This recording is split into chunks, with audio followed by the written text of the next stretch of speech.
Tell me about the good old days. Or maybe am I going to be telling you about the good old days? You're going to be today? telling me because Yeah. I of course knew of this thing growing up and maybe Yeah. even partook in some games in high school, And but I was never and as every into it as other hobbies of mine. and everyone in this community knows that as we go through the week and we say, what channels are coming up and whatnot, we always talk about soundtracks with Birdman on Wednesday, whether or not he's going to have a show. Usually, whether he's having a show or not, I won't be there because Wednesday night is my Dungeons and Dragons night. How long And have you been? Oh, go ahead. I'm sorry. We interrupt you. no, that's a good question. That's where I was going. How long anyway. have you been playing? That's what I want to say. I guess I started in grade school. Okay, so I guess I have to establish first that I was class of '84. That was my the year I graduated in quotes 8th grade. So that was for those of you that are deep into the woods on the history of D&D. I guess D&D started in like 1974 before I could even read. And it was created by Gary Gygax. He based it on the combat rules from, they used to have these military combat, games. They're still very popular. If you've ever played like Robotech or something like that, or some Starship simulators or whatever, the combat games. It's all based on games that go back hundreds of years. Hundreds of years. Men have been playing military combat games with miniatures and dice and stuff for centuries. They honestly have. And it was based on that hobby that Gary Gygax came up with this idea for a Middle Ages based combat, but he wanted to infuse the magic and the sword and sorcery and stuff. And when he first started putting it out, they were in these little like pamphlets, because I think he was self-published and whatnot. And eventually he created TSR, which I believe stands for Tactical Simulation something or other. That's the reference. But but it was a tabletop role-playing game. And it was more focused on the rules and the combat than it was on anything else. But in modern day, it's become more and more. Role-playing has really gotten into the role-playing, ROLE, and less the ROLL, rolling of dice. But anyway, yeah, so in about 1977, there was a bit of a schism in Dungeons and Dragons, and there became two brandings of Dungeons and Dragons. One was Advanced Dungeons and Dragons, and the other was the basic set. Yes. And I honestly, this still predates me, so I'm a little foggy on some of the details about that. All I know is that I think that the basic game was a little bit more, basic, and the Advanced Dungeons and Dragons was a little bit more rules heavy. So it was like younger kids and people that didn't want to read a tome of book, could get into Dungeons and Dragons with the basic set. But it was about 1980 when some friends at school were playing Dungeons and Dragons, and actually. Wasn't it right around there that the cartoon was on TV and stuff too? I think so. We also got a mention of it. The kids were playing it at the beginning of E.T. If you remember that That's movie, right. yeah? That's right. So And that was probably when it was starting to become very popular. It was like 80, 81. That was probably when it started hitting its zenith. Yeah. And it was the friends that I was in school with. There were these two guys, Ted and Adrian. They were really, really intelligent, and they were taking high school classes on the weekends. These were they were the nerds. They were definitely the nerds. And it's fun. My mother really encouraged me to hang out with them. Right. Good. So when she found out that I was playing Dungeons and Dragons with them, it was just her immediate. So what is this all about? And I explained the books and the lore and the everything. She's like, okay, so it requires a lot of reading and tables and math and stuff. Okay, that sounds like good, intelligent nerd stuff. Keep going with that. So When you that said, was what is it all about? And I wanted to say, it's about the devil. yeah. Well, we'll get into that in a Yeah, second. it might be another good old days anyway. Yeah, we'll get into that in a second. But so I started out with I don't even know what version it was that they were playing, because as a player you didn't need to get into all the rules. The dungeon master really, they were showing me how to play and what to roll and whatnot. Anyone who's ever started into a new D&D group, never played before, that you probably know exactly what I'm talking about. So my mom's like, okay, so you're really into this, you want me to go buy the books? Well, when a mom goes and buys the books, she doesn't know basic from advanced from whatever. So she got everything. She got me by that point the basic set had been re-released, so she actually ended up getting me 2 basic sets, the 2 different editions. She got me the expert set, the companion set, and the companion set. They were box sets. And it was, what it really was is the basic set expanded as your characters went up in level, whereas advanced kind of took you all the way through it.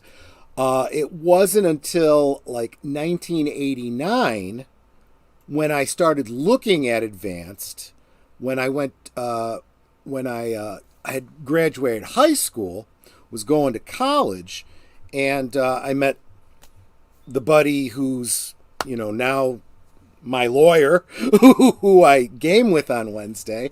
We decided the new version was coming out. Instead of going back and getting into advanced Dungeons and Dragons, they were putting out their new edition called Second Edition. And I said, okay, great. And so we got all the books for second edition, and it was a kind of whole different ball of wax. Wasn't compatible with anything that went before. The tables and numbering system were completely different. It had something called THACO. It was that's an acronym for the score you need to hit armor class 0, THACO. And honestly, it was a stupid system. It really was. But the difference was it cleaned up some kind of stupid rules. Like back in the earlier days, if you want to play a fighter, you want to play a magic user, you want to play a thief, fine. If you wanted to play a dwarf, you were playing a dwarf. That was your class, not your race. I mean, it was your race, but your dwarf was a fighter, because that's what a dwarf class was. And if you wanted to play an elf, you were basically playing a ranger. There wasn't an additional class to it. Well, come second edition, they separated the races and the classes. So you could be a magic user elf, or you could be an elf thief, or you could be an elf fighter. And, all the classes were open to everyone. And there were benefits to certain classes that made certain classes more likely to choose, but you could do whatever you wanted. And the other thing was now we're getting into the role playing, right? We're getting into the flavor of it. So now you're not just a fighter.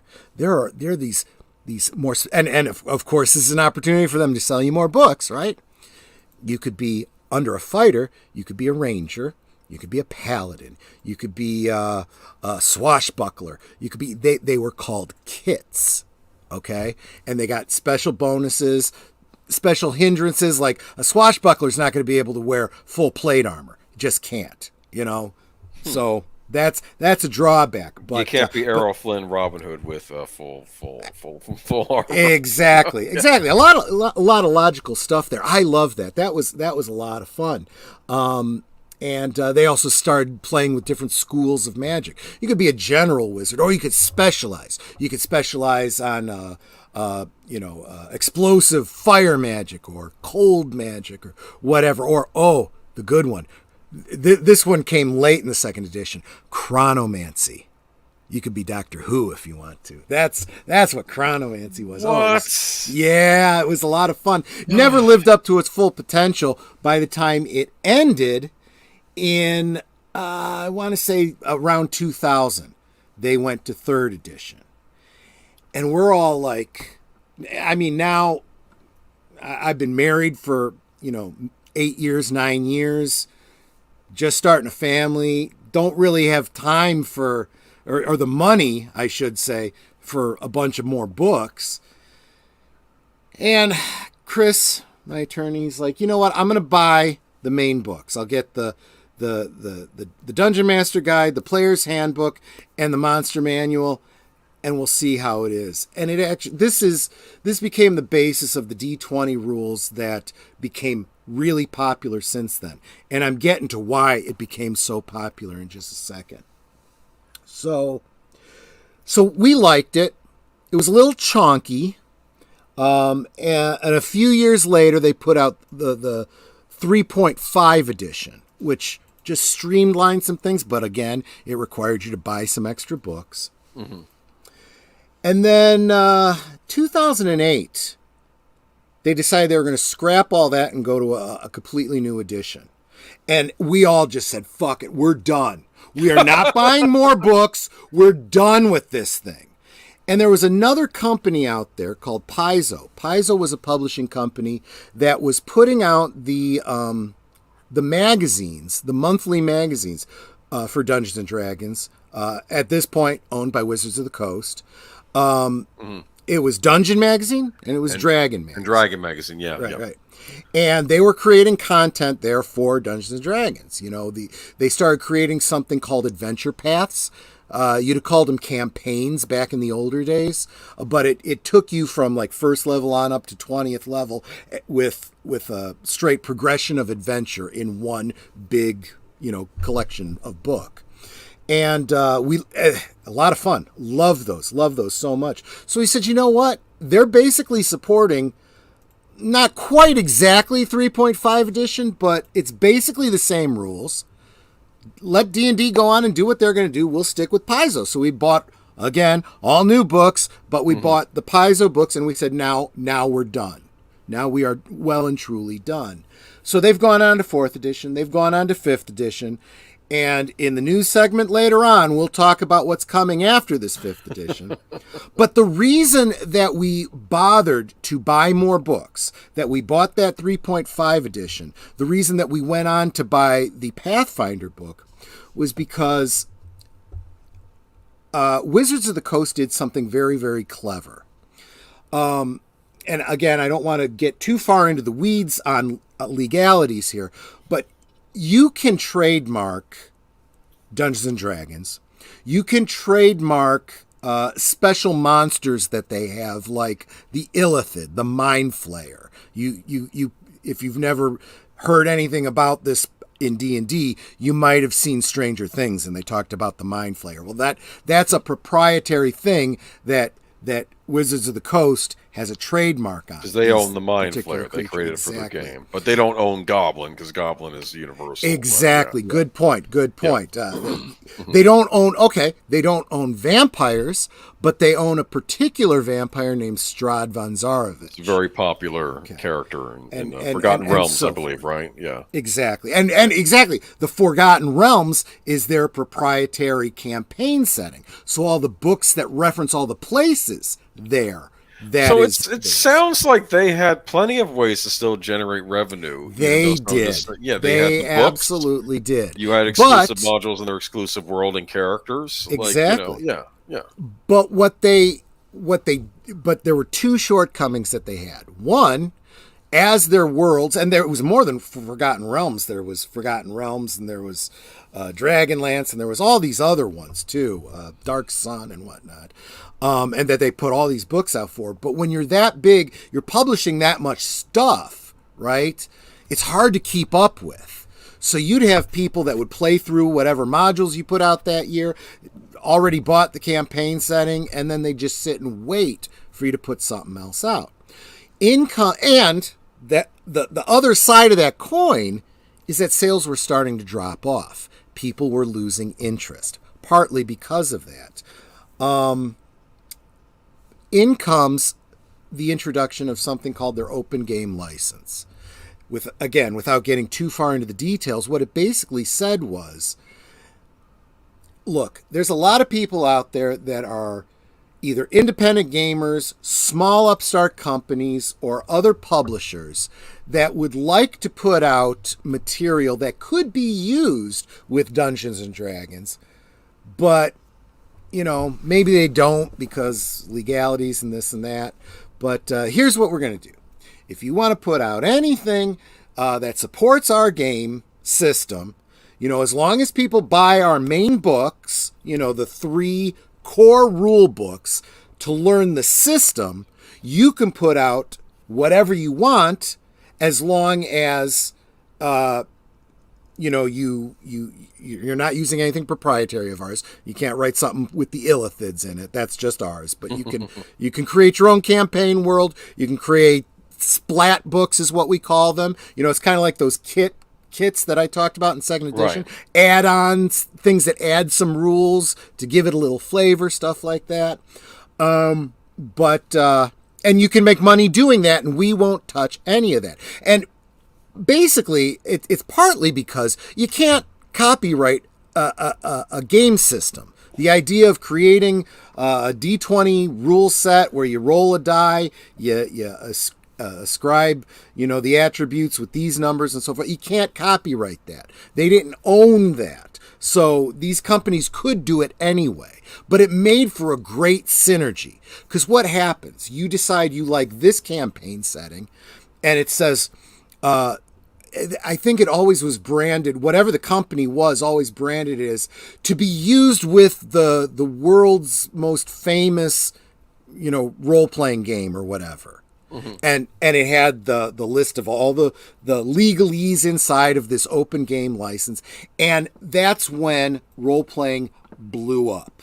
From like 2000 on, you got things like Critical Role. You got these people playing the game online. You got D&D showing up in Stranger Things. It becomes what they're calling these days a lifestyle brand.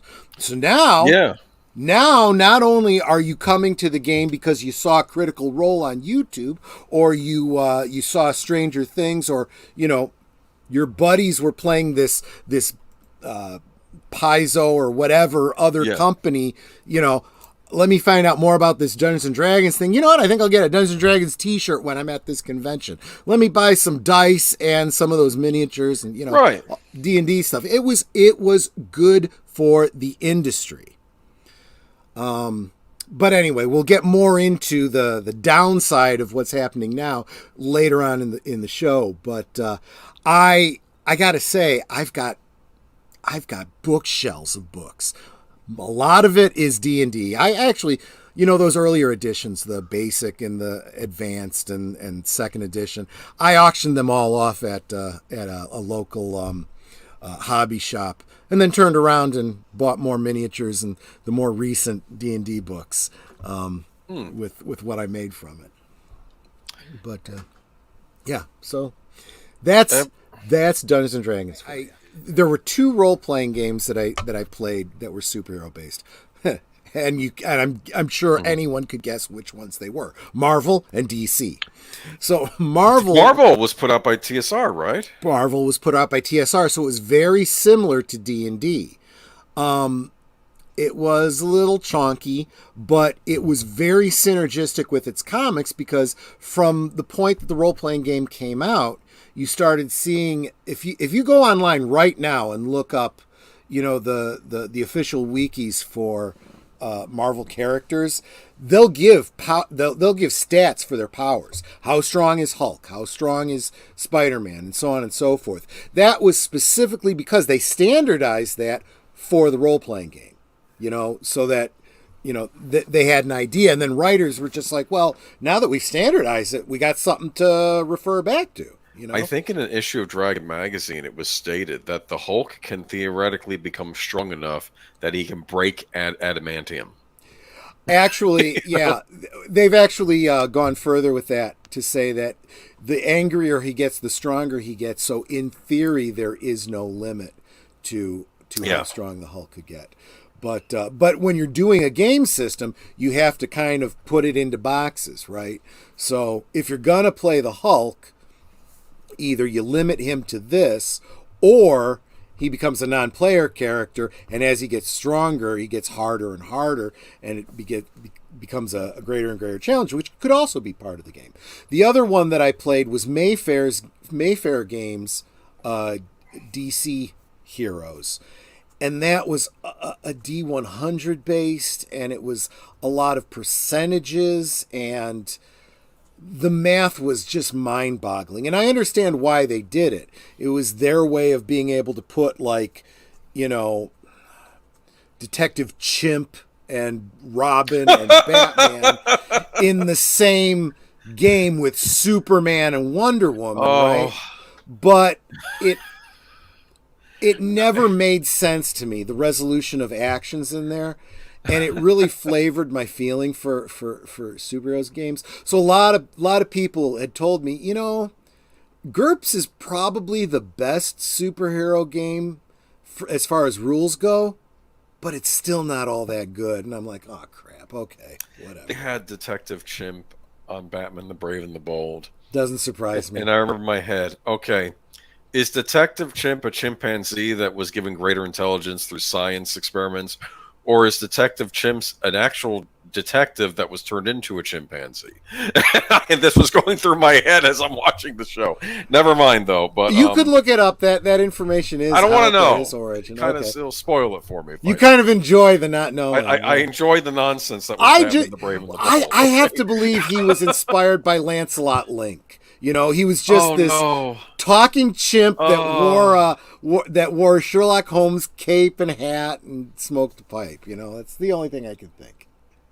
Let's see. Kryn is from Dragonlance. Oerth is from Greyhawk. Is Greyhawk more like a Conan style fantasy world? No, Greyhawk was supposed to be. Greyhawk was meant to be very generic at first. I don't know what it eventually developed into, but it was your very generic.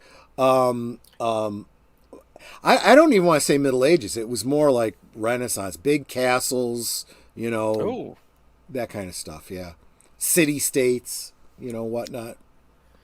Champions was the non-licensed superhero role-playing game. That was where you make your own superheroes. I got you instead of playing as Spider-Man. Or I assume you would make your own superheroes in the DC game too, though. Like you could be the Red Avenger or something. Oh yeah, yeah. They gave you stats for the main characters, but absolutely you could create your own and do your own. I'd love to hear more about Champions, Big Al. I've heard of it mentioned. I don't know too much about it, but. Going back to D&D real quick, so we can wrap this up. So one of the things we've often talked about is, you know, the big moral panic that happened in the late 80s and early 90s, where, you know, you had a bunch of TV evangelists claiming that it was Satanistic, and it led to also suicide. Phil Donahue. Phil Donahue was a dumbass too, but you know, my mother, you know, of course, heard this, and she's like, "So what's this all about?" And I'm like, "Oh, sure, there's demons and stuff in D&D," and you know, she asked more about it, and I told her. She's like, "Okay." She knew that I wasn't a you know, some crazy emo dingbat, you know, that this was just wearing black eyeliner or something, and you know. Yeah, you know, I mean, it's like, you know, that would be like, if you want to take this to the extreme, maybe you should ban Dante's Inferno from schools because, you know, it's talking about the devil. Come on, you know, let's focus on the kid and not, you know, it's. I don't know. It's not the tool; it's the person wielding it. There's a line: if kids like it, there's something wrong with it. That's that's what it is. That's well, and look, I mean, and crazy people are going to crazy regardless of what it is. You know, sure. I mean, it's Son of Sam. You know, said his dog was talking to him. You know, is it, you know, are dogs Satanists now too? No, the guy was crazy. Okay. Oh man, he was a loon. You know, I listened to, you know, Helter Skelter backwards, and it told me to do something. You know, I listened to Helter Skelter backwards, and it gave me a great soup recipe. Anyway, but yeah, that was the big thing. There was the Mazes and Monsters TV movie starring a young Tom Hanks, where he's playing mazes. I was going to say a young Robbie friends. Benson, but okay. And he has a psychotic break. Yeah. And like he thinks he's the monk in the game, and like he's going around blessing people, and he's seeing. Which is weird because, you know, for you to use, and it was written by Rona Jaffe, and it was actually a much better book, but it was still kind of flawed.